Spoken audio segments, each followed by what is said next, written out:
हर हर महादेवाच्या जयघोषाने परिसर दुमदुमला. दर्शनासाठी लांबच लांब रांगा आणि भक्तांची अलोट गर्दी.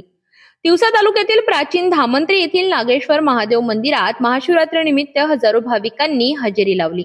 अमरावती आणि वर्धा जिल्ह्यातून आलेल्या भक्तांनी मंदिर परिसर फुलून गेला.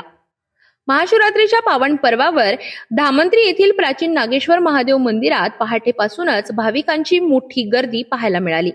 मंदिरापासून ते मुख्य रस्त्यापर्यंत दर्शनासाठी लांबच लांब रांगा लागल्या होत्या. भाविकांची गैरसोय होऊ नये यासाठी मंदिर संस्थेच्या वतीने नियोजनबद्ध व्यवस्था करण्यात आली होती. दर्शन, पिण्याचे पाणी, रांगेचे नियोजन आणि सुरक्षा याकडे विशेष लक्ष देण्यात आले. यावेळी आमदार राजेश वानखडे, आर्वीचे आमदार दादाराव केचे, शिवसेनेच्या प्रीती बंड, युवा स्वाभिमानचे कार्याध्यक्ष धीरज केने, गटविकास अधिकारी अभिषेक कासोदे, सरपंच राजेंद्र गाडवे यांच्यासह अनेक मान्यवर उपस्थित होते. नागेश्वर महादेव मंदिरात मागील 8 दिवसांपासून शिवमहापुराण कथा, कलशयात्रा, तीर्थस्थापना, दुग्धाभिषेक, हळद सोहळा आणि काल्याचे कीर्तन असे विविध धार्मिक कार्यक्रम पार पडले. 16 तारखेला काल्याचे कीर्तन आणि महाप्रसादाने या उत्सवाचा समारोप करण्यात आला.